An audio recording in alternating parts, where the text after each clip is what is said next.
Welcome to एडु medicine. तो अभी हम यूजीसी नेट या जेआरएफ की जो बुक लिस्ट है उसको देख लेते हैं। इस पर्टिकुलर टॉपिक को या इस पर्टिकुलर पार्ट को डिस्कस करने से पहले दो चीज़ माइंड में रखिए। अगर आपकी सोशियोलॉजी वीक है, आपने मास्टर्स भी की है, पर ऐसा लगता है आपको कि आपके कॉन्सेप्ट्स क्लियर नहीं है, तो प्लीज़ सोशियोलॉजी की जो 11th-12th की एनसीईआरटी होती है उसे उठा लीजिए। एनसीईआरटी में जो बेसिक सोशियोलॉजी के कॉन्सेप्ट्स हैं उनको बहुत ही अच्छे से एक्सप्लेन किया गया है। 4 बुक है 11th-12th की। तो मतलब जो भी कॉन्सेप्ट्स में कन्फ्यूज़न है, जो बेसिक कॉन्सेप्ट्स होते हैं वो वहाँ से काफ़ी अच्छा क्लियर हो जाएगा।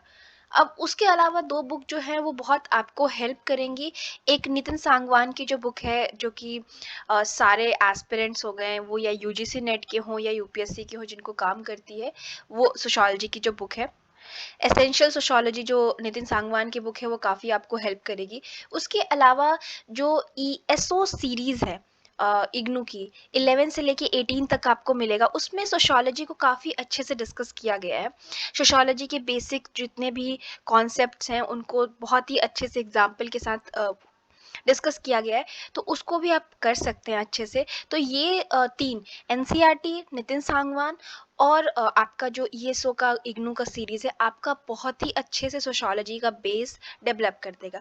लेकिन सिर्फ बेस से काम नहीं चलेगा, आपको सोशियोलॉजी में मास्टर्स है तभी तो आप नेट या जेआरएफ दे रहे हैं। तो आपको सोशियोलॉजी एकदम टिप पे आनी चाहिए और इन डेप्थ आनी चाहिए। तो आपको उसके अलावा भी बुक्स पढ़ने पड़ेंगे। तो आपको जिस तरीके से पता होगा, 2 पेपर होते हैं। पेपर 1 जर्नल होता है जो सबके लिए होता है, जो कि लोग यूजुअली केवीएस मदन से और अलग-अलग सोर्सेज से, यूट्यूब से पढ़ के दे देते हैं। सेकंड पेपर आपका मेजर पेपर होता है जहाँ पे आपको स्कोर भी करना होता है और वहीं से आपको नेट जेआरएफ वगैरह डिसाइड होता है। तो उसको भी 10 पार्ट्स में उन लोगों ने डिवाइड किया हुआ है। उसमें सब टॉपिक्स दिए गए हैं। जो आपका थिंकर्स वाला टॉपिक है, तो जिसमें आपके बहुत सारे थिंकर्स अराउंड 18-19 तो आराम से हो जाते हैं। उन थिंकर्स को जो वेस्टर्न वाले हैं, जैसे कि मार्क्स हो गए, वेबर हो गए, डर्कहाइम हो गए, क्लासिकल, फंक्शनलिस्ट, उसके बाद पोस्ट मॉडर्न, जितने भी हैं मतलब थिंकर्स आपके हो गए, उसके लिए आपको सोशियोलॉजिकल थ्योरी की जॉर्ज जिट्सर की बुक चाहिए, जो कि ऑरेंज कलर की आती है। काफ़ी अच्छी बुक है, बहुत ही काफ़ी लोग क्लेम करते हैं कि वो बुक काफ़ी डिफ़िकल्ट है लैंग्वेज में, बट मेरा मानिए तो उससे अच्छी कोई थिंकर्स की बुक है नहीं। मे बी लैंग्वेज हल्की से डिफ़िकल्ट है, बट आपको काफ़ी अच्छे से समझ में आ जाएंगे सारे कॉन्सेप्ट थिंकर्स के। आपका वेस्टर्न थिंकर वाला पार्ट तो हो जाएगा। दूसरी चीज़ माइंड में रखिए कि देखिए सब टॉपिक्स नहीं मिलेंगी, कुछ कुछ टॉपिक्स आपको इंटरनेट से इधर उधर से देखना पड़ जाएगा। अब वेस्टर्न थिंकर्स के अलावा Indian thinkers like Gandhi, Ambedkar और श्रीनिवास, इरावती कार्वे, ये सब लोग भी हैं हमारे सिलेबस में। तो इंडियन थिंकर के लिए भी बुक है, Indian sociological thought, BK Nagla जी की। ये भी बुक बहुत अच्छी है, येलो कलर की बुक आती है छोटी सी।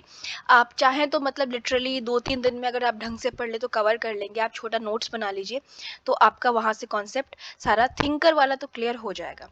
उसके अलावा जो आपका सेकंड पार्ट आता है सिलेबस में, वो आपका आता है मेथोडोलॉजीज से। तो जो रिसर्च मेथोडोलॉजीज हैं, तो इसके लिए आपके पास 2 ऑप्शन है, रादर 3 ऑप्शन है। एक जो सोशियोलॉजी का इग्नू की बुक आती है, एमएसओ 002 की, सोशियोलॉजिकल मेथड एंड मेथोडोलॉजी की, वो बुक आप उसकी 3 बुक्स हैं। आप उसको मतलब एकदम रट्टा मार लीजिए, जो भी करना है कर लीजिए। वहाँ से आपका बहुत हद तक पेपर यहाँ से आपका क्लियर हो जाएगा। इवन आप केवीएस मदन से कर सकते हैं, पर केवीएस मदन में पेपर 1 के पर्सपेक्टिव से दिया गया है। पेपर 1 में भी थोड़ा रिसर्च मैथोडोलॉजी पूछा जाता है, एक यूनिट है, लेकिन आपका मतलब दोनों बुक से काम हो जाएगा। उसके अलावा सोशोलॉजिकल थीम्स एंड पर्सपेक्टिव जो हरलम्बस की बुक है, उस बुक में आपको ऑलमोस्ट सोशोलॉजी की जितनी भी इम्पॉर्टेंट कॉन्सेप्ट्स हैं, थ्योरीज हैं, वो मिल जाएंगी।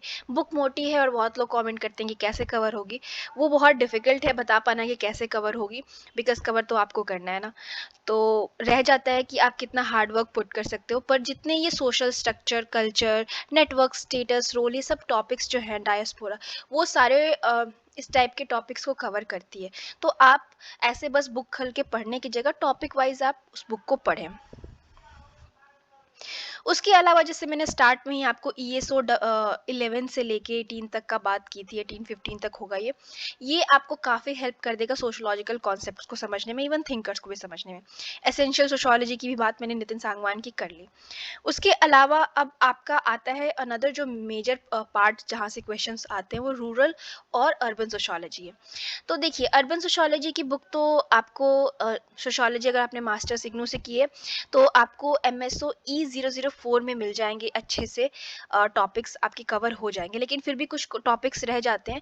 तो मॉडर्नाइजेशन ऑफ इंडियन ट्रेडिशन जो बुक है योगेंद्र सिंह की, ये बुक काफ़ी अच्छी है और आपको काफ़ी सारा कॉन्सेप्ट की सोसाइटी में किस तरीके से मॉडर्न या अर्बन लाइफ में चेंज आ रहा है, इसमें आपको पता चल जाएगा। अब रूरल सोशोलॉजी की बात करें तो एसएल दोषी की जो बुक आती है उससे आपके काफ़ी सारे कॉन्सेप्ट क्लियर हो जाएंगे। तो मेजर आपकी बुक्स यही हैं, इसके अलावा 2-4 बुक्स होंगे तो मैं पढ़ती जाऊंगी, तो कमेंट में पिन करती जाऊंगी। पर ये बुक से आपका ऑलमोस्ट 60-70% जो आपका कॉन्सेप्ट है या पेपर भी है वो पूरा हो जाएगा। रेदर 70-80% मान लीजिए। कुछ टॉपिक्स ऐसे हैं जो करंट अफेयर से पूछे जाते हैं, तो उसके लिए तो कोई बुक प्रिस्क्राइब नहीं की जा सकती है, आपको न्यूज़ वगैरह फॉलो करना पड़ेगा। बहुत सारे चैनल्स हैं जो कि कवर करते हैं इस टॉपिक को। बाकी कुछ ऐसे टॉपिक्स हैं जैसे कि टेक्नोलॉजी वगैरह, तो आप इग्नू की बुक मास्टर्स लेवल वाली को अच्छे से पढ़ लीजिए, जैसे सोशोलॉजी ऑफ डेवलपमेंट हो गया, सोशोलॉजी ऑफ एजुकेशन हो गया, रिलीजन हो गया, इनसे भी आपके बहुत सारे कॉन्सेप्ट क्लियर हो जाएंगे। तो सोशोलॉजी का जो ईएसओ का सीरीज़ है, मास्टर्स का सीरीज़ है इग्नू का, वो काफ़ी आपको हेल्प करेगा। बाकी मैंने बुक्स तो सारी यहाँ पे मेंशन कर दी है। तो अगर कोई भी क्वेश्चन हो तो कमेंट करके बताइए, और आई होप कि आपका नेट या जेआरएफ जो भी आप देने का सोच रहे हो वो अच्छे से क्लियर हो जाए। All the best, have a nice day.